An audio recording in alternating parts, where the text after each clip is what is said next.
अब जो चैप्टर शुरू होगा वो मिथ्या साक्ष्य देने के लिए दंड, इसका प्रावधान करेगा। उसका नाम है मिथ्या साक्ष्य और लोक न्याय के विरुद्ध अपराधों के विषय में। न्यायिक कार्यवाहियां भले ही अन्याय उत्पन्न कर रही हैं, मीनिंग देयर बाय कि भले ही उनसे ठीक निर्णय न हो पाया हो, लेकिन माना यही जाएगा कि न्यायालय ने जो कुछ निर्णित किया वो बिल्कुल ठीक।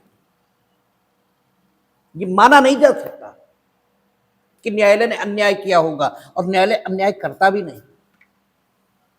उसके सामने जो उपलब्ध साक्ष्य है उसके आधार पर वो जो विषय फैक्ट इन डिस्प्यूट, यानी जो विषय विवाद्य है उसके संबंध में, उसके समक्ष, उसके संबंध में निर्णय पारित करता है। तो चूंकि न्यायालय निर्णय पारित करेगा अपने समक्ष उपलब्ध साक्ष्य के आधार पर, इसलिए न्यायिक निर्णय शुद्ध रहे। इसके लिए सबसे जरूरी चीज है कि उसके समक्ष जो साक्ष्य आए वो शुद्ध रहे। अगर उसके समक्ष जो साक्ष्य रखा है वो अशुद्ध है तो फिर निर्णय, इसे तो अशुद्ध होना ही है। तो अगर यह ध्यान में आता है कि न्यायालयीन कार्यवाहियों में जो साक्ष्य दिए गए वे फैब्रिकेटेड थे, फैब्रिकेटेड मीनिंग देयर बाय, ये तो उन्हें न्यायालयीन कार्यवाहियों में देने के लिए झूठे तौर पर गढ़ा गया था। झूठे तौर पर गढ़ा गया मीनिंग देयर बाय उन्हें अस्तित्व में लाया गया, इनफैक्ट वो अस्तित्व में नहीं थे। तो फिर ऐसे व्यक्ति को दंडित होना ही चाहिए। और या फिर आपने साक्ष्य दिया जो कि झूठा था, तो चूंकि मिथ्या साक्ष्य गढ़ना और मिथ्या साक्ष्य देना ये दो अलग अलग उपबंध बनाए गए, और इन्हें बनाने की जरूरत है इसलिए क्योंकि स्वयं साक्ष्य, इसके दो स्वरूप हमारे सामने हैं इंडियन एविडेंस एक्ट में।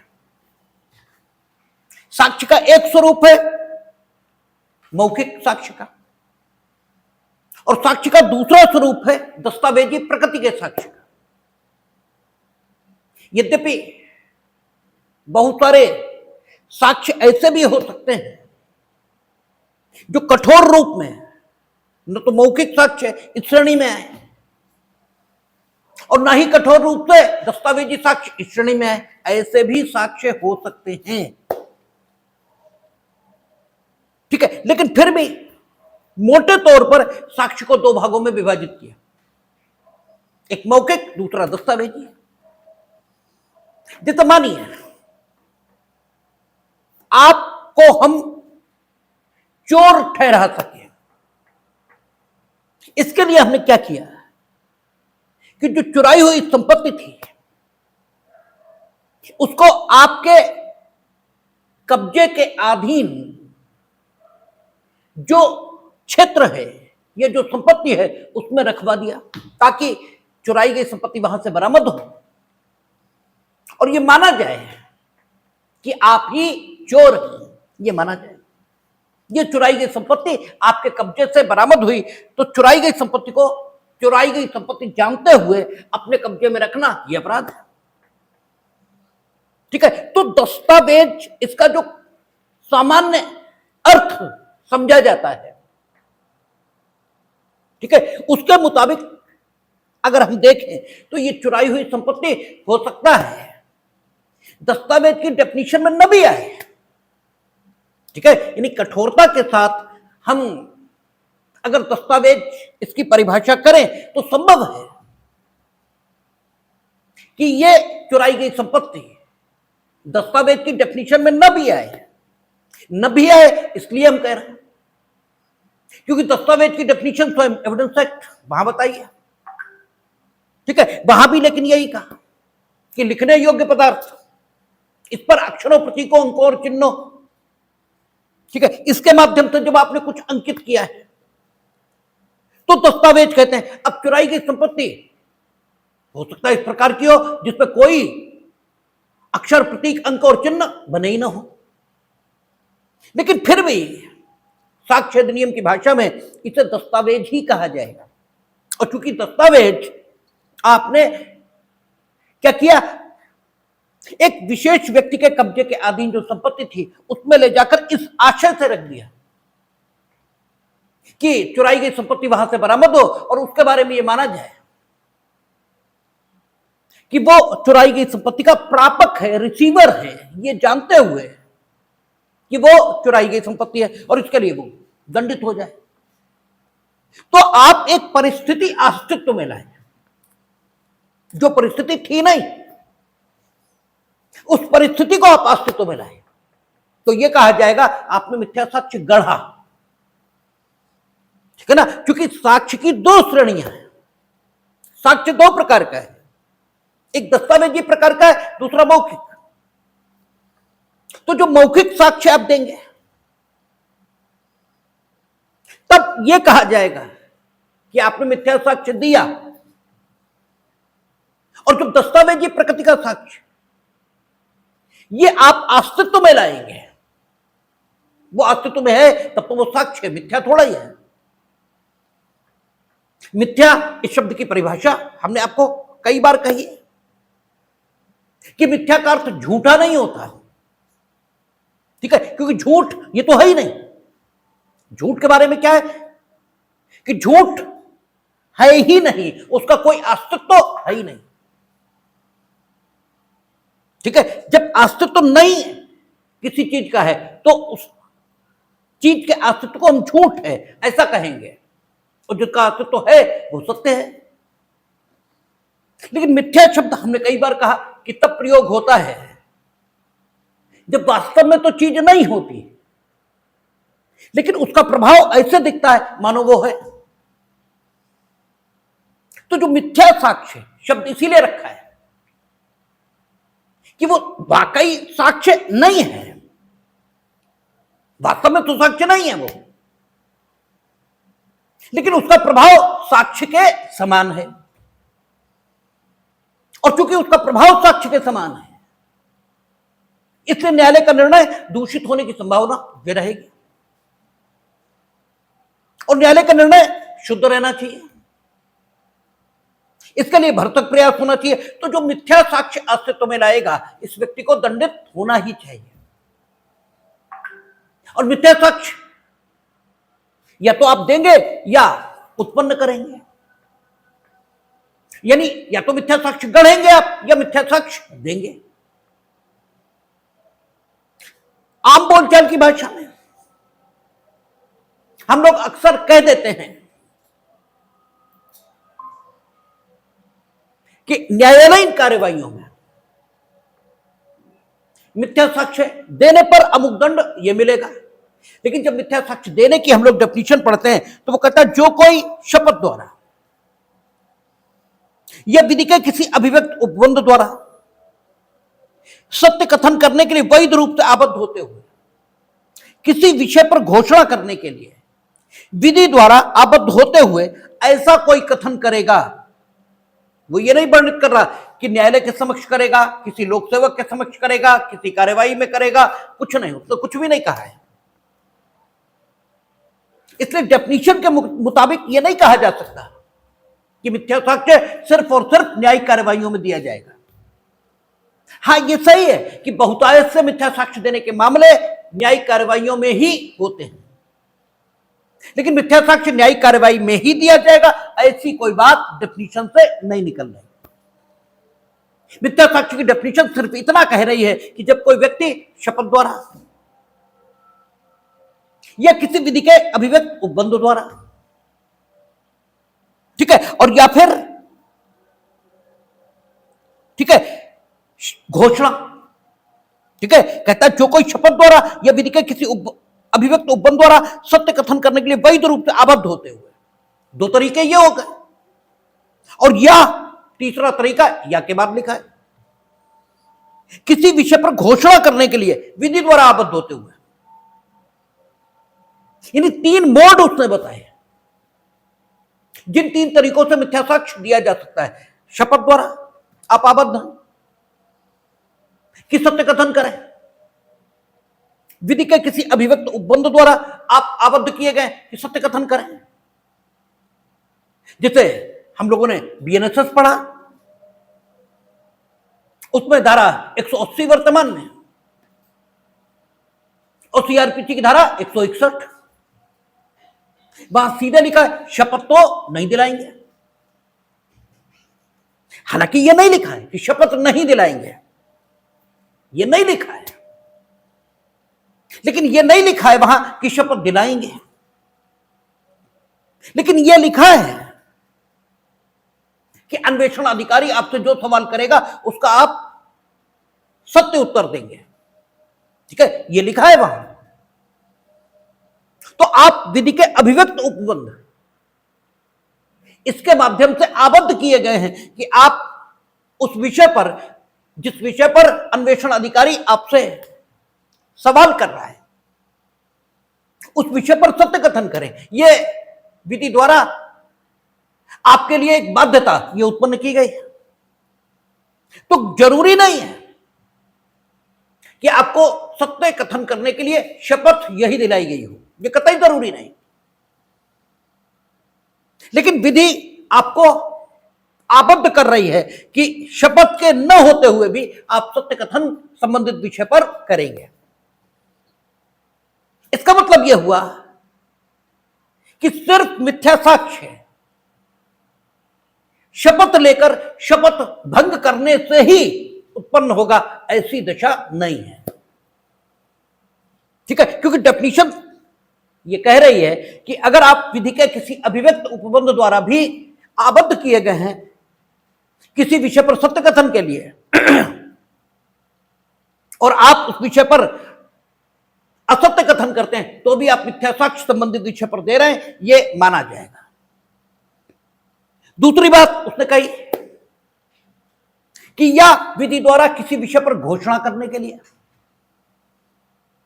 ठीक है, जैसे आप अक्सर विभिन्न जगहों पर एफिडेविट देते हैं। ठीक है, और आप क्या नीचे लिखते हैं, उसमें एक सत्यापन नीचे लिखा होता है कि मैं शपथ करता घोषित करता हूं कि शपथ पत्र की क्रम 1 से लेकर क्रम इतने इतने तक मेरे निजी ज्ञान से पूर्ण रूपेण सत्य है। ये आप लिख के देते हैं। जैसे आपका होता है कि आपकी डेट ऑफ बर्थ ये है, ये आप कह रहे हो सकता आप झूठ बोल रहे हो। तो अगर आप झूठ बोल रहे हो तो आपको दंड दिलवाया जा सके, इसके लिए जरूरी है कि आप कानून द्वारा बताए गए तरीके से कानून द्वारा अधिकृत व्यक्ति के समक्ष शपथ पूर्वक घोषणा करो। हालांकि एफिडेविट में आप, उसका नाम ही है शपथ पत्र, ठीक है ना, उसका नाम ही है शपथ पत्र। तो वहां आप विधि द्वारा आबद्ध हैं सत्य कथन करने के लिए। लेकिन ऐसी चीजें हो सकती हैं जैसे आप एग्जामिनेशन फॉर्म भरते हो, जब एग्जामिनेशन फॉर्म भरते हो तो नीचे घोषणा लिखा होता है। ठीक है, और घोषणा में लिखा होता है कि मैं अमुक अमुक पुत्र अमुक अमुक निवासी अमुक अमुक, ठीक है, ये घोषित करता हूं कि इस आवेदन पत्र में मेरे द्वारा की गई समस्त प्रविष्टियां एकदम सत्य हैं। ठीक है ना, तो वहां आपसे घोषणा अपेक्षित है। ठीक है, यानी 3 तरीके हो गए, 3 तरीके हो गए जिनसे आप मिथ्या साक्ष्य दे सकते हैं। ठीक है, और इसे मिथ्या क्यों कह रहे हैं, क्योंकि अगर वो असत्य है जो कुछ आपने कहा तो वो सत्य के समान प्रभाव देगा जब तक उसकी असत्यता प्रकट नहीं होती। इसलिए मिथ्या साक्ष्य को झूठा साक्ष्य नहीं कहेंगे। ठीक है, झूठ और मिथ्या ये अलग अलग बात है। झूठ तो अस्तित्व में ही नहीं है। ठीक है, जो चीज अस्तित्व में नहीं होती उसके बारे में कोई कथन हो ही नहीं सकता। जैसे प्रकाश के संबंध में कथन संभव है, प्रकाश है प्रकाश नहीं है। अंधेरे के बारे में कोई कथन संभव नहीं। ठीक है, अंधेरा है यह नहीं कहा जा सकता, प्रकाश नहीं है। ठीक है, अंधेरा अपने में कुछ होता ही नहीं, तो झूठ नहीं है, सच है। और मिथ्या एक ऐसी स्थिति है जो कि यद्यपि नहीं है लेकिन फिर भी होने के समान प्रभाव को उत्पन्न करती है। तो मिथ्या साक्ष्य ये शब्द का प्रयोग है, झूठा साक्ष्य इस शब्द का प्रयोग नहीं है। और मिथ्या साक्ष्य दिया कैसे कैसे जाएगा, जबकि आप शपथ ले चुके हैं सच बोलने की और फिर भी सच नहीं बोल रहे, जबकि आप किसी विधि के अभिव्यक्त उपबंध द्वारा आबद्ध हैं कि सत्य कथन करें और फिर भी आप सत्य कथन नहीं कर रहे, या फिर आपने घोषणा की है कि जो कुछ हम कह रहे हैं ये सत्य ही है और बाद में वो असत्य पाया जा रहा है, तो जो कुछ आपने कहा ये मिथ्या साक्ष्य देने की कोटि में आएगा। लेकिन डेफिनेशन ये नहीं कह रही है कि ये मिथ्या साक्ष्य केवल तब माना जाएगा जबकि न्यायालयीन कार्यवाहियों में दिया जाए, ऐसा डेफिनेशन में नहीं लिखा है। क्योंकि आप डेफिनेशन पढ़ेंगे तो कहता है कि जो कोई शपथ द्वारा या विधि के किसी अभिव्यक्त उपबंध द्वारा सत्य कथन करने के लिए वैध रूप से आबद्ध होते हुए या किसी विषय पर घोषणा करने के लिए विधि द्वारा आबद्ध होते हुए ऐसा कोई कथन करेगा जो मिथ्या है, और या तो जिसके मिथ्या होने का उसे ज्ञान है या विश्वास है, या जिसके सत्य होने का उसे विश्वास नहीं है, वह मिथ्या साक्ष्य देता है। यह कहा जाता है उसने प्राधिकारी जिसके समक्ष मिथ्या साक्ष्य देने का अपराध किया जा सकता है वो लिखा ही नहीं। इसका मतलब यह हुआ कि मिथ्या साक्ष्य हर उस व्यक्ति के समक्ष दिया जा सकता है जिसके समक्ष आप शपथ पर कथन करने के लिए या विधि के किसी अभिव्यक्त उपबंध द्वारा सत्य कथन करने के लिए या घोषणा के साथ सत्य कथन करने के लिए आबद्ध किए जा सकते हैं। ठीक है, मिथ्या साक्ष्य हर उस व्यक्ति के समक्ष दिया जा सकता है। यह बात डेफिनेशन से निकल रही है, कहीं और से निकल ही नहीं रही, ये स्वयं डेफिनेशन से निकल रही। और इसीलिए जब मिथ्या साक्ष्य देने और मिथ्या साक्ष्य गढ़ने के लिए दंडात्मक उपबंध उसकी चर्चा हम लोग शुरू करेंगे, जो कि मेरे ख्याल से 229 में होगा। ठीक है, तो वहां देखेंगे उस दंडात्मक उपबंध के दो भाग हो जाएंगे। एक भाग ये कहेगा कि अगर आपने मिथ्या साक्ष्य दिया या गढ़ा है लोक सेवक के समक्ष तो आपको अमुक दंड मिलेगा, संभवतः 3 साल है। और अगर आपने मिथ्या साक्ष्य दिया है या गढ़ा है न्यायालयीन कार्यवाही में, यानी न्यायिक कार्यवाही के दौरान, तब फिर आपको जो सजा मिलेगी वो 7 वर्ष की होगी। ठीक है ना। तो जो दांडिक प्रोविजन है अगर उसे भी डेफिनेशन के प्रोविजन के साथ पढ़ा जाए तो भी स्थिति यह निकल रही है कि मिथ्या साक्ष्य सिर्फ न्यायालयीन कार्यवाहियों में दिया जाएगा, यह दशा नहीं है। और चूंकि एविडेंस ये शब्द आ जाता है इसलिए आपको हर बार यह लगता है कि मानो इन सेक्शन का संबंध सिर्फ न्यायालयीन कार्यवाहियों से है, अन्य किसी कार्यवाही से नहीं है। और इसलिए अगर प्री में कभी आपसे वैकल्पिक प्रश्न के तौर पर यह प्रश्न कर लिया जाता है कि मिथ्या साक्ष्य संबंधी उपबंध लागू होते हैं न्यायिक कार्यवाहियों को एक विकल्प, न्यायिकेतर कार्यवाहियों को दूसरा विकल्प, न्यायिक और न्यायिकेतर कार्यवाहियां तीसरा विकल्प। ठीक है, न्यायिक एवं न्यायिकेतर कार्यवाहियां तीसरा विकल्प, और चौथा विकल्प उपरोक्त सभी। ठीक है, ऐसे करके अगर बना दिए जाएं तो फिर आप अक्सर गलत उत्तर का चयन कर लेते हैं, क्योंकि साक्ष्य और न्यायालय इसके बीच आप एक अविच्छिन्न प्रकार का संबंध ये जानते हैं। आप ऐसे मानते हैं कि मानो साक्ष्य और न्यायालय परस्पर इस प्रकार संबंधित है कि वे परस्पर सेपरेट हो ही नहीं सकते, जबकि साक्ष्य का अर्थ सिर्फ इतना है कि साक्ष्य वो तथ्य है जो उस तथ्य के अस्तित्व में होने की घोषणा करता है। ठीक है, जिस तथ्य के अस्तित्व में होना या जिस तथ्य का अस्तित्व में होना विवादग्रस्त है। ठीक है ना, अगर किसी तथ्य का अस्तित्व में होना विवादग्रस्त है एक कहता है वो तथ्य अस्तित्व में है, एक कहता है अस्तित्व में नहीं है। तो इस विवादग्रस्त तथ्य के अस्तित्व में होने या न होने के संबंध में जो तथ्य विश्वास अथवा अविश्वास उत्पन्न करता है वो तथ्य साक्ष्य संबंधी कथन, वो साक्ष्य संबंधी तथ्य ये कहलाता है। ठीक है ना? जब हम लोग एविडेंस एक्ट पढ़ते हैं वहां ये कहते हैं ना कि साक्ष्य में जो दिए जाएंगे वे भी क्या होंगे? सुसंगत तथ्य और विवादित तथ्य। तो विवादित तथ्य और सुसंगत, ठीक है, विवादित तथ्यों के अस्तित्व को जो साबित करेंगे ऐसे तथ्यों का साक्ष्य देंगे या सुसंगत तथ्यों का साक्ष्य देंगे। किस बात के लिए? कि स्वयं विवादित तथ्य अस्तित्व में है या नहीं है। तो विवादित तथ्य वे भी तथ्य हैं, और जिन तथ्यों से उनका अस्तित्व में होना या उनका अस्तित्व में न होना हम साबित करेंगे वे भी तथ्य हैं। तथ्य तो दोनों हैं, लेकिन एक तथ्य जो विवाद में है उसके अस्तित्व अथवा अनस्तित्व, इसको साबित करने के लिए हम अन्य तथ्यों का साक्ष्य देते हैं। तो ये जो अन्य तथ्य हैं ये साक्ष्य संबंधी तथ्य कहलाते हैं, और वो तथ्य विवादग्रस्त तथ्य कहलाते हैं। ठीक है? तो साक्ष्य, इसका संबंध तो ऐसे तथ्यों से ही है जो कि ऐसे तथ्यों के अस्तित्व को या तो दर्शित करते हैं या उनका अस्तित्व में न होना दर्शित करते हैं, जिन तथ्यों का अस्तित्व विवादग्रस्त है। तो साक्ष्य की परिभाषा वो तो सिर्फ इतनी हो सकती है। और ऐसे तथ्य जो विवाद में है वो सिर्फ न्यायालयों के समक्ष उत्पन्न होंगे या सिर्फ न्यायालयों द्वारा उन पर निर्णय लिया जाएगा, ऐसी दशा नहीं। आप कहते हो मेरी डेट ऑफ बर्थ ये है, या हम अमुक व्यक्ति के उत्तराधिकारी हैं। आप अमुक व्यक्ति के उत्तराधिकारी हो या नहीं,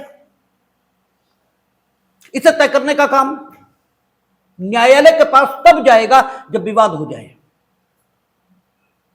ठीक है? ये न्यायालय के पास तब पहुंचेगा अगर विवाद नहीं। Mister A B C D सब क्लेम कर रहे हैं कि ए नाम का भूमिधर जो मर गया उसके हम विधिक उत्तराधिकारी हैं। विवाद कोई नहीं, ए बी सी डी ई में कोई विवाद ही नहीं, अन्य किसी से भी कोई विवाद नहीं। लेकिन राजस्व अभिलेखों में इन लोगों का नाम अमुक मृतक के उत्तराधिकारी के तौर पर दर्ज कर दिया जाए, इसके लिए जिस अधिकारी को, जिस राजस्व अधिकारी को, जिसे सामान्य तौर पर लेखपाल कहा जाता है, जिस राजस्व अधिकारी को राजस्व अभिलेखों में यह प्रविष्टि करनी है, उसे ये कोई साक्ष्य ये तो उपलब्ध कराएंगे। ठीक है? अपने उत्तराधिकार संबंधी कथन को साबित करने के लिए कि हम अमुक व्यक्ति के उत्तराधिकारी हैं, ये साबित करने के लिए कुछ तो देंगे। अपना जन्म प्रमाण पत्र, अपने स्कूल सर्टिफिकेट, जहां ये, ठीक है, उस व्यक्ति से इस प्रकार संबंधित दर्शित हों कि इन्हें उस मृतक का उत्तराधिकार पहुंच जाए। कुछ तो देंगे आप, कि आप कुछ भी नहीं देंगे। और राजस्व अधिकारी यानी लेखपाल के समक्ष जो कार्यवाही चल रही वो न्यायालयीन कार्यवाही नहीं है, वो राजस्व न्यायालय के समक्ष नहीं चल रही है कार्यवाही, राजस्व अधिकारी के समक्ष चल रही, लेकिन राजस्व न्यायालय के समक्ष नहीं चल रही। 5 साल का बच्चा है, कक्षा 1 में उसका प्रवेश होना है, उसकी आयु के संबंध में, उसकी जन्मतिथि के संबंध में आपने क्या किया? उसको शपथ पर कथन किया, शपथ पत्र दिया। तो किसके समक्ष दिया? प्रिंसिपल के समक्ष। तो वो कोई न्यायालयीन कार्यवाही थोड़ी है। तो यह नहीं कहा जा सकता कि मिथ्या साक्ष्य सिर्फ और सिर्फ न्यायालयीन कार्यवाहियों में दिया जाएगा, ऐसी बात नहीं है। और ऐसी बात डेफिनेशन में भी नहीं लिखी है।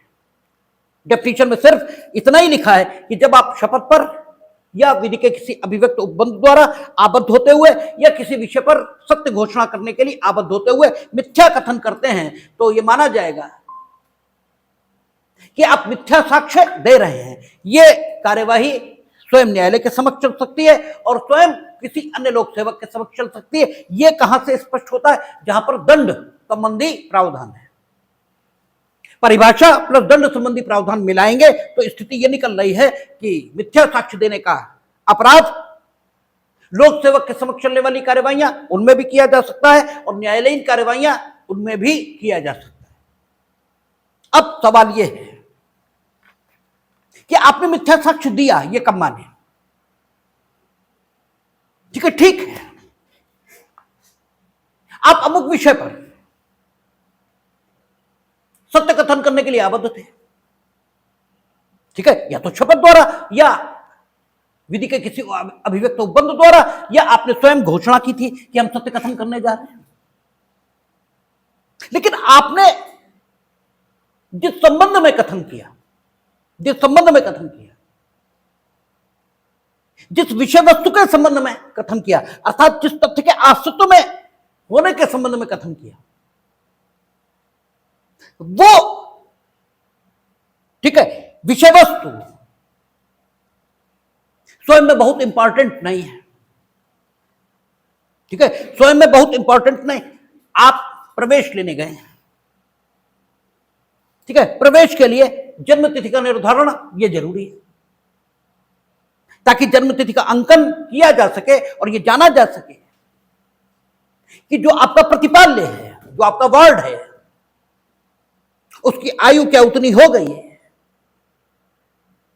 जितनी आयु पर आपके द्वारा मांगी गई कक्षा में प्रवेश दिया जा सकता है, क्या उतनी हुई है? यह जानने के लिए एफिडेविट चाहिए, यानी जन्म का प्रमाण चाहिए, ठीक है। तो जन्म का प्रमाण यह तात्विक हुआ, ठीक है। आप इस प्रवेश की प्रक्रिया के लिए, इस प्रवेश की जो कार्यवाही चल रही है, इस प्रवेश की कार्यवाही में प्रवेश लेने के लिए जन्म तिथि के संबंध में कथन करने के लिए, यह सत्य कथन करने के लिए अपेक्षित किए गए हैं, ठीक है। और जिसने आपसे जन्म तिथि के संबंध में कथन करने की अपेक्षा की है वो ये मानता है कि जन्म तिथि के संबंध में जो कथन आप करेंगे ये इस सारे संव्यवहार में तात्विक है, ठीक है ना। तात्विक इसे हम क्यों कह रहे हैं? क्योंकि अगर इसका निर्धारण न हो कि आपकी जन्म तिथि कितनी है तो इस संव्यवहार में प्रवेश देने या न देने के संबंध में कोई निर्णय हो ही नहीं सकता, ठीक है ना। किसी भी संव्यवहार में कौन सी बात तात्विक कहलाती है? तो किसी भी संव्यवहार में वो बात तात्विक कहलाती है जिसका निर्णय न होने की दशा में उस संव्यवहार के संबंध में, ठीक है, अंतिम निर्णय लिया ही ना जा सके। वो बात संबंधित संव्यवहार में तात्विक कहलाती है। तात्विक की डेफिनेशन यही होती है, ठीक है। कहते हैं संविदा के तात्विक निबंधन, संविदा के तात्विक निबंधन मीनिंग देयर बाय ऐसे निबंधन जिन पर सम्मति के अभाव में, ठीक है ना, जिन पर सम्मति के अभाव में पक्षकार परस्पर, ठीक है, संविदा करने के लिए अर्थात करार करने के लिए सम्मत होंगे ही नहीं, ठीक है ना। उन निबंधनों को हम सम्मति का तात्विक निबंधन ये कहेंगे। तो किसी भी संव्यवहार में कुछ तात्विक होता है। तो अगर मिथ्या साक्ष्य तात्विक बात के संबंध में नहीं दिया गया, ठीक है, तात्विक बात के संबंध में नहीं दिया गया, नो डाउट शपथ आपने ली थी सत्य कथन करने के लिए, नो डाउट विधि के अभिव्यक्त उपबंध द्वारा आप आबद्ध थे सत्य कथन करने के लिए, नो डाउट आपने घोषणा की थी कि whatever I am going to speak that is true, ठीक है, वो सत्य है। ये घोषणाएं आपने की थी, इसमें कोई संदेह नहीं। इस प्रकार की घोषणा करने के बाद या इस प्रकार की शपथ लेने के बाद या इस प्रकार से विधि द्वारा अपेक्षित किए जाने के बाद आपने असत्य कथन किया, यह भी बिल्कुल सही। लेकिन उस असत्य कथन का, ठीक है, मामले में जो कुछ तात्विक है उससे कोई संबंध नहीं, ठीक है, आपने अपने प्रतिपाल्य कि जन्म तिथि के संबंध में जो कुछ कहा वो बिल्कुल ठीक है, उसमें कोई बात झूठ नहीं है, लेकिन आपने जो कुछ कहा है, ठीक है, जन्म तिथि को बताते हुए उसके संबंध में आपने जितने कथन किए हैं, जन्म तिथि को छोड़कर शेष सब असत्य है। जन्म तिथि को छोड़कर शेष सब असत्य है। यह जन्म तिथि को छोड़कर, ठीक है, कुछ असत्य है, ठीक है, या एक आध बात यह असत्य है। क्या आपको मिथ्या साक्ष्य देने का दोषी माना जाए यद्यपि आपने तात्विक बात के संबंध में कोई असत्य कथन नहीं किया? जो कुछ मामले में तात्विक था सब आपने सच सच कहा है।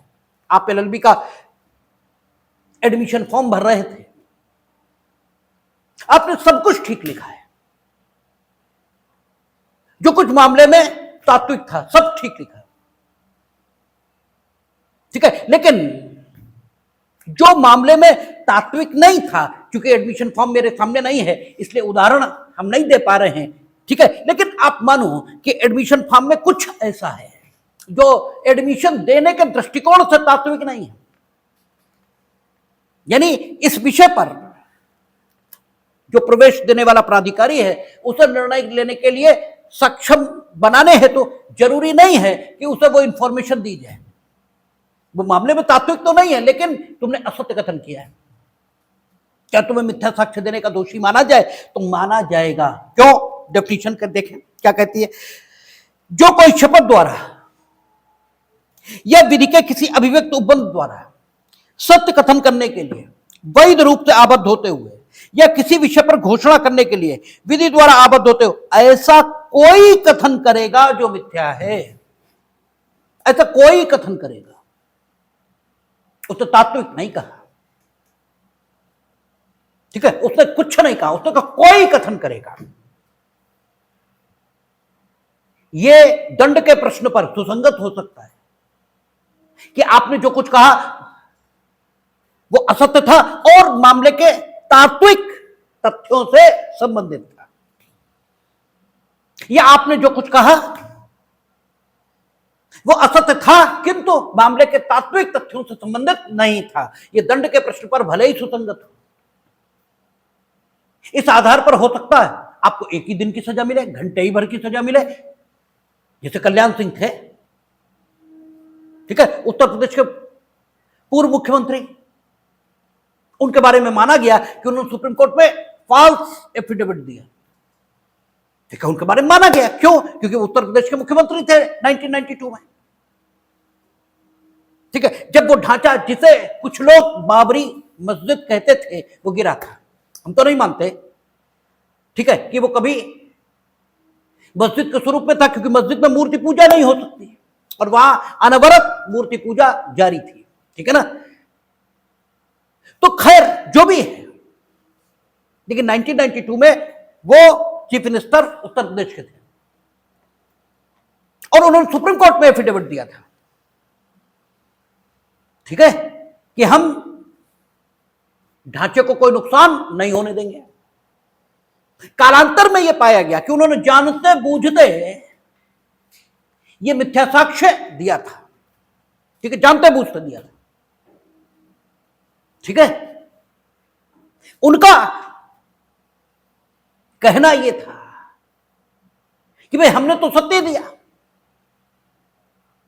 ठीक है, लेकिन गिरा, हम क्या करें, ठीक है, हमने फोर्स यूज की, हमने सारी चीजें, हाँ गोली नहीं चलाई, ठीक है, और गोली हम अपने देश की जनता पर चलाएंगे भी नहीं, ठीक है, कोई शत्रु देश के नागरिक वहां थोड़े थे, ठीक है, तो वो हम चलाएंगे भी नहीं, इस ढंग की बात उन्होंने कही, ठीक है। लेकिन उनका जो झूठ माना भी गया वो मामले में तात्विक नहीं था, ठीक है, तात्विक न होने के आधार पर उन्हें सिर्फ एक दिन की सजा उसके लिए दी गई थी और एक दिन वो जेल में गए, ठीक है ना। तो सवाल यह है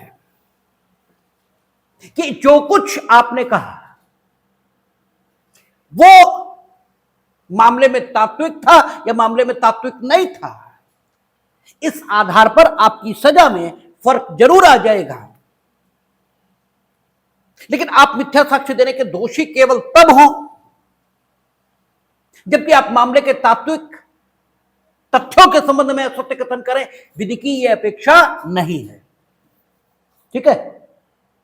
और विधि की यह अपेक्षा इस उपबंध में जो विधि की सामान्य दशा रहती है उससे उलट है, उससे उलट है। सामान्य तौर पर आप देखेंगे, ठीक है, संविदा आदि विधियों के संबंध में, तो वहां यह कहता है कि जब संविदा के पक्षकार संविदा के तात्विक निबंधनों के संबंध में भूल कारित करें, ठीक है, संविदा के तात्विक निबंधनों के संबंध में भूल कारित करें, तब संविदा के संबंध में जो विधिक प्रभाव है वो ऐसा भी हो सकता है कि संविदा शून्य करनी हो जाए, और संविदा के संबंध में विधिक प्रभाव ऐसा भी हो सकता है कि संविदा शून्य हो जाए। 20, 21, 22 3 उपबंध है वहां, ठीक है, जो भूल से कारित संविदा के संबंध में विधिक स्थिति का वर्णन करते हैं। और उसके अलावा अगर भूल पक्षकारों के संबंध में है, विषय वस्तु के संबंध में है, या वचनों की प्रकृति के संबंध में है, और भूल ऐसी है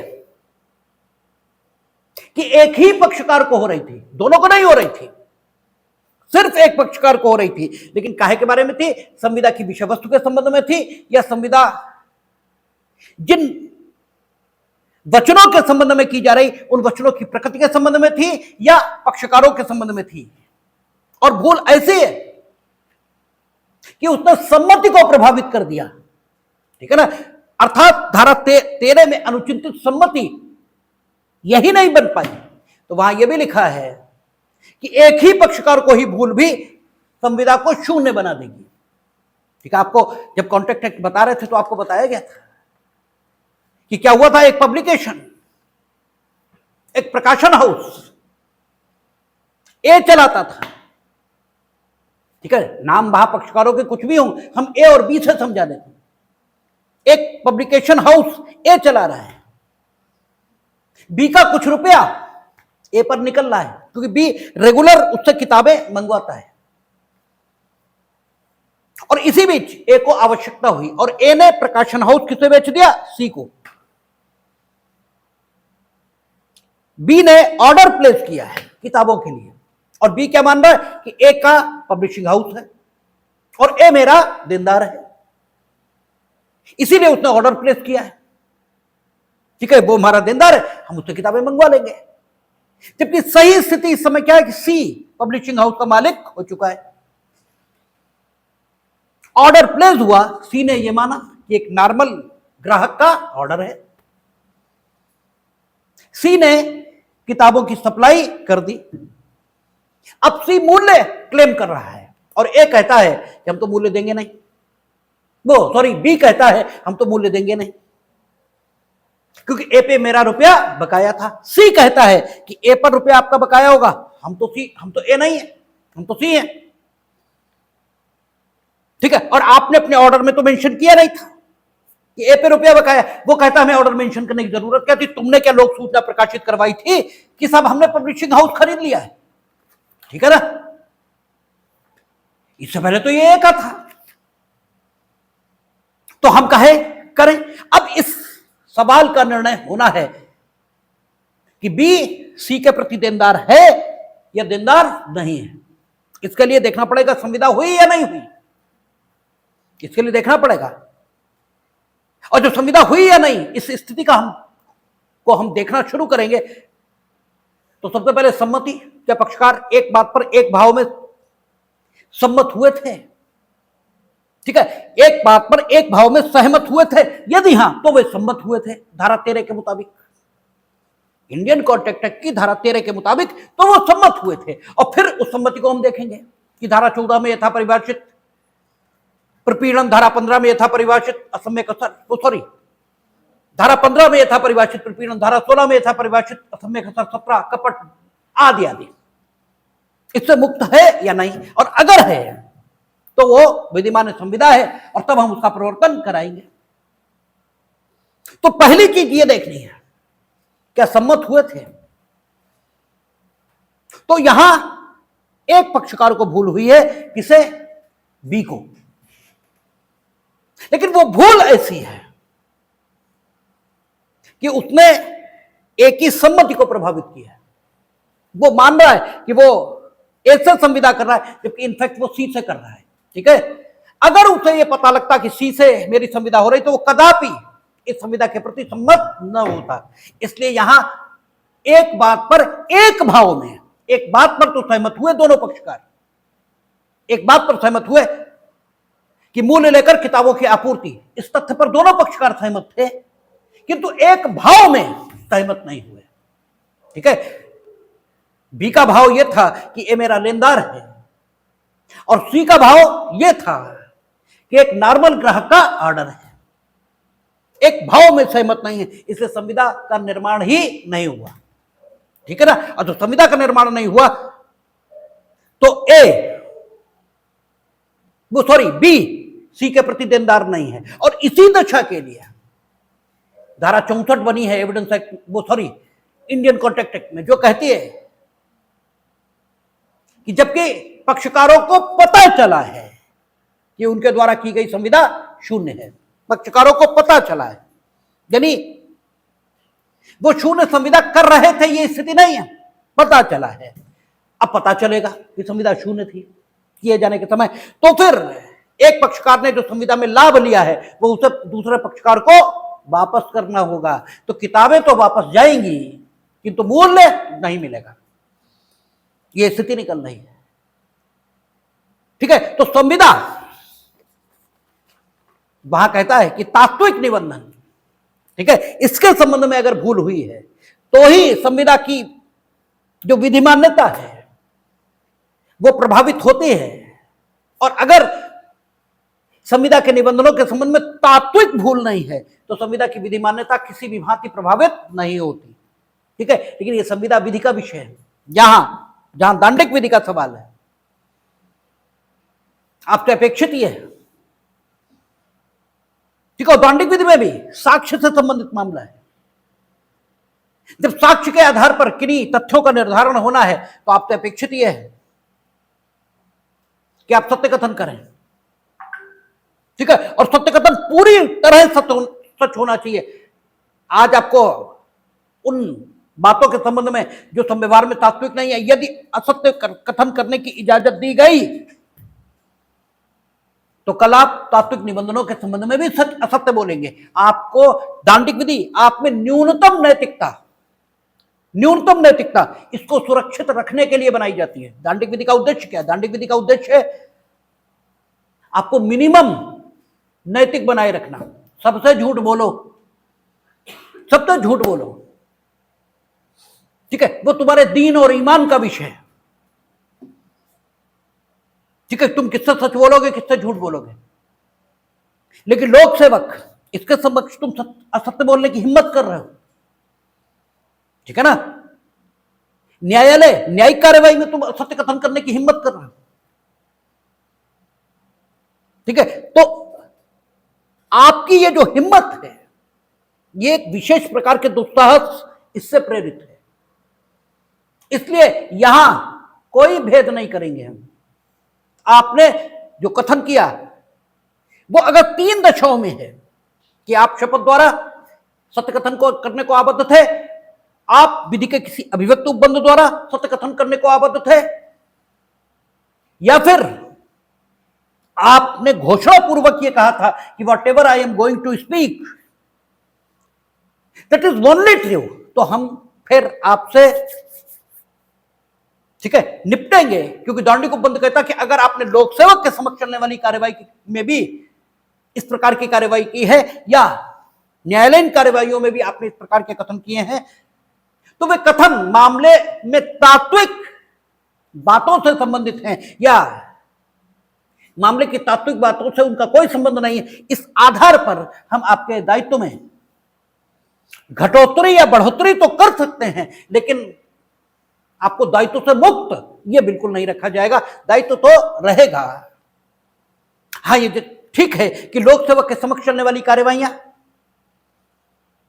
उनकी अशुद्धता पक्षकारों को उस स्तर तक प्रभावित नहीं करती जितना न्यायालय के समक्ष चलने वाली कार्यवाहियों में यदि गलत निर्णय हो जाए, अर्थात निर्णय तो साक्ष्य के आधार पर होगा, अर्थात वहां जब मिथ्या साक्ष्य दिया जाएगा तो पक्षकार के अधिकार या पक्षकारों के अधिकार जिस सीमा तक, या यूं कहें जिस खतरनाक सीमा तक प्रभावित होंगे, ठीक है, वो ज्यादा गंभीर है। इसीलिए दांडिक प्रावधान दो कैटेगरीज कर देता है कि लोक सेवक के समक्ष और न्यायालय के समक्ष चलने वाली कार्यवाहियों में अगर आप मिथ्या साक्ष्य देते हैं तो फिर आपको दंड तो मिलेगा, 3 वर्ष और 7 वर्ष, ये अंतर जरूर रहेगा। और डेफिनिशन क्लॉज तात्विक या अतात्विक ऐसा कोई भेद नहीं करता, वो सिर्फ ऐसा लिखता है कि ऐसा कोई कथन करेगा, ठीक है ना, कोई कथन, मीनिंग देयर बाय वो तात्विक है गैर तात्विक है, इस सब से कोई लेना देना नहीं है, ठीक है। कहता कोई कथन करेगा जो कैसा है, मिथ्या है, या तो जिसके मिथ्या होने का उसे ज्ञान है या विश्वास है, या जिसके सत्य होने का उसे विश्वास नहीं, ठीक है। 3 बातें हो सकती हैं। कथन मिथ्या है ये तो ठीक है, लेकिन कथन के मिथ्या होने के आधार पर ही आप दंड के योग्य नहीं बनते, क्योंकि आप सिर्फ उसी को जान सकते हो क्योंकि आपके पास ज्ञान के साधन क्या है, ज्ञानेंद्रियां, ठीक है। आपकी ज्ञानेंद्रियां जो आपको सूचना देंगी उसी के आधार पर तो आप किसी परिस्थिति के अस्तित्व में होने या न होने के संबंध में निर्णय करेंगे। आपके ज्ञानार्जन का माध्यम क्या है, ज्ञानेंद्रिय, बस, इसके अलावा तो कुछ भी नहीं, ठीक है। तो जो कुछ मिथ्या है वो सत्य का प्रभाव तो देता ही है, तभी तो उसे मिथ्या कहते हैं, तभी तो उसे झूठ से अलग मानते हैं। सच, झूठ और मिथ्या 3 कैटेगरीज है ना, झूठ है ही नहीं, सत्य है और मिथ्या नहीं है किंतु होने का प्रभाव देता है। साक्ष्य नहीं है वो, लेकिन होने का प्रभाव दे रहा है, उसके आधार पर निर्णय हो जाएगा, इसीलिए उसे मिथ्या कहना है। अब वो मिथ्या था, ठीक है, मिथ्या था, और आपको उसके मिथ्या होने का कोई ज्ञान नहीं था, तो आपको कहना चाहिए कि हमें कोई ज्ञान नहीं है मिथ्या होने का, ठीक है। आपको एग्जैक्ट नहीं मालूम कि वो मिथ्या है या सत्य है, लेकिन आप उसे सत्य ही जानते हैं, तो आपको यह कहना चाहिए कि हमें यह नहीं मालूम कि यह सत्य है मिथ्या, जहां तक मेरी जानकारी का सवाल है यह सच है, ठीक है ना। आपको खुद में तो करेक्ट रहना चाहिए। आप ये क्यों कह रहे हैं, आपको उसके या तो मिथ्या होने का ज्ञान है और आप ये कह रहे हैं कि वो सत्य है, तब तो सब दुष्टता आपकी हद दर्जे की है, ठीक है, तब तो दुष्टता हद दर्जे की है। आपको मालूम है कि वो असत्य है और आप सत्य बता रहे हैं, ये तो हद दर्जे की कमीनगी है। दूसरी स्थिति, वो सत्य है या असत्य है इससे मतलब नहीं, आपको उसके सत्य होने का विश्वास नहीं है, इससे क्या मतलब, वो सत्य है या असत्य है, आप तो अपनी बात करेंगे, आपको तो उसके सत्य होने का विश्वास नहीं है, बाद में जांच करने पर सत्य पाया गया, इससे क्या मतलब, इससे क्या मतलब। आपने तो यह कहा कि वो सत्य है और जबकि आपको कुछ भी नहीं मालूम था कि वो सत्य है अथवा असत्य है, ठीक है। तो सही स्थिति क्या होनी चाहिए कि हमें भैया नहीं मालूम ये सत्य है अथवा असत्य है, आप अपनी जांच करो और जांच में वो सत्य पाया जाए, सत्य पाया जाए, जो हो। आपने कहा सत्य और वाकई वो सत्य है, लेकिन आप नहीं जानते थे वो सत्य है, ठीक है। आप ये भी नहीं जानते थे कि वो झूठ है, आप ये भी नहीं जानते थे, अगर आप जानते थे वो मिथ्या है तब तो पहली श्रेणी में आ गए आप, तब तो पहली श्रेणी में आ गए। आप न ये जानते थे कि वो मिथ्या है, ना आप ये जानते थे कि वो सत्य है, लेकिन आप बता क्या रहे हैं कि सत्य है। ठीक है, तो जिसके सत्य होने का उसे विश्वास, ठीक है, या तो उसके मिथ्या होने का उसे ज्ञान है या विश्वास है, या जिसके सत्य होने का उसे विश्वास नहीं है, ठीक है ना। आप जानते हैं कि वो मिथ्या है, आप जानते हैं वो मिथ्या है, और आप उसे सच बता रहे हैं, तब तो दे ही रहे हैं। और जिसके सत्य अथवा असत्य होने के संबंध में आपको कुछ भी ज्ञान नहीं, उसके संबंध में आप ये बता रहे हैं कि वो सत्य है, तो भले ही वो बाद में सत्य हो, आप मिथ्या साक्षी दे रहे हैं। तो यहां आपका बता रहा है वो कि ऐसा कोई कथन करेगा जो मिथ्या है, और या तो जिसके मिथ्या होने का उसे ज्ञान है, पता है उसे, या मिथ्या होने का विश्वास है, ठीक है, उसका विश्वास है कि यह मिथ्या है, भले ही बाद में पाया गया कि वो सच है, लेकिन उसने, ठीक है, उसे मिथ्या कहा, उसे विश्वास भी था कि वो मिथ्या है, ठीक है, तो भी ये माना जाएगा कि उसने मिथ्या कथन किया है, या जिसके सत्य होने का उसे विश्वास नहीं। ये तीन ही तरीके हो सकते हैं मिथ्या कथन करने के, ठीक है। तो कहता है कि वह मिथ्या साक्ष्य देता है, ये कहा जाता है। स्पष्टीकरण कहता है कोई कथन चाहे वह मौखिक हो या अन्यथा किया गया हो, ठीक है, कथन शब्दों से ही किए जाएंगे ये कतई जरूरी नहीं है। आपको जब, ठीक है, वाक्य एवं अभिव्यक्ति की स्वतंत्रता के संबंध में चर्चा की गई तो कहा गया खूब कि आपको बोलने की और स्वयं को अभिव्यक्त दोनों की, स्वयं को अभिव्यक्त दोनों करने की स्वतंत्रता है। अगर सिर्फ बोलने की दी जाती तो स्वतंत्रता बड़ी आधी अधूरी रह जाती, फिर तो गूंगों को अभिव्यक्ति की स्वतंत्रता होती ही नहीं, ठीक है, फिर उन्हें कैसे होती, वो तो बोल ही नहीं सकते, ठीक है, बच्चों को अभिव्यक्ति की स्वतंत्रता होती नहीं, ठीक है, बाल कलाकार फिल्मों में होते हैं, ठीक है, तो बाल कलाकार नहीं होंगे ऐसा, या कोई बच्चा अभिव्यक्ति नहीं देगा ऐसा स्टेट कानून बना सकता है, क्योंकि बच्चों को तो अभिव्यक्ति की स्वतंत्रता ही नहीं, और बच्चों के पास भाषा या तो है नहीं, और या अगर है भी तो उतनी समृद्ध नहीं है कि वो अपनी हर इच्छा उसमें अभिव्यक्त कर सके। और चलो किसी के पास बहुत उत्कृष्ट कोटि की भाषा है, फिर भी तो आप संपूर्ण अभिव्यक्ति दे ही नहीं सकते, ठीक है, शब्दों के माध्यम से। हमने आपसे कहा कि आंखों से आंसू आते हैं, ठीक है, और वो कब आते हैं, जब आपके दिल में खुशी या दुख दोनों में से कोई भी इतना अधिक हुआ है कि अब उसकी अभिव्यक्ति शब्दों में संभव है ही नहीं, ठीक है, तब उसकी सूचना आंसू देते हैं, ठीक है। तो अभिव्यक्ति ये शब्दों से ही अगर करने की सीमा लगा दी जाए तब तो बड़ी समस्या आ जाएगी, बहुत सारी अभिव्यक्तियां ये तो होंगी ही नहीं।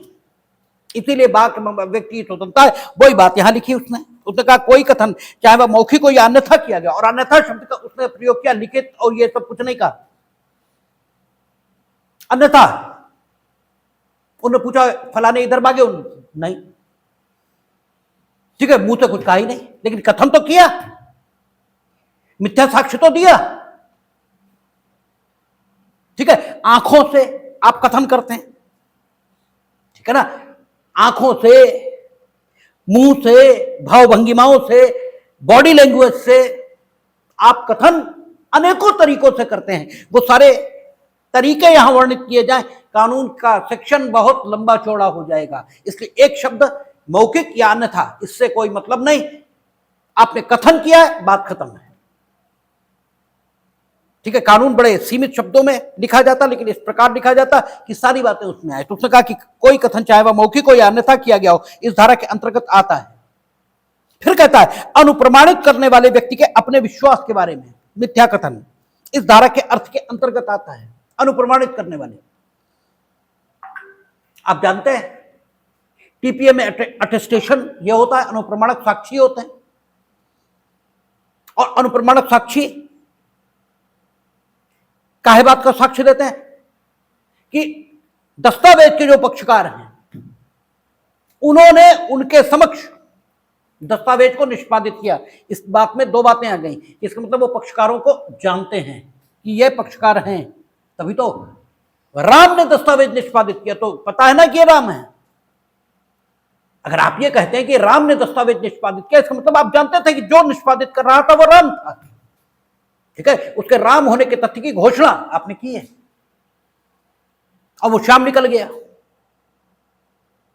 ठीक है, या वो बहादुर निकल गए, तो वो बहादुर अगर निकल गए तो तुम कमजोर 100% निकलोगे और फिर तुम्हारे खिलाफ इसमें कार्रवाई होगी, क्योंकि तुमने घोषणा की कि राम ने अमुक विलेख निष्पादित किया। तो दो तथ्य, ये जो निष्पादन के प्रतीक के रूप में अंगूठा या ठीक है अंगुली चिन्ह या उसके हस्ताक्षर मौजूद हैं, ठीक है ना, ये राम के ही हैं, पहली बात।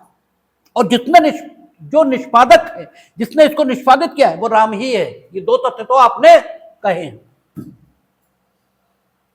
और ये कहना दस्तावेज में लिखित तौर पर शामिल नहीं होता, बस अनुप्रमाणक साक्षी, उसका नाम लिखा होगा, अनुप्रमाणक साक्षी ने अपने हस्ताक्षर बनाए होंगे, सिर्फ इतना ही है।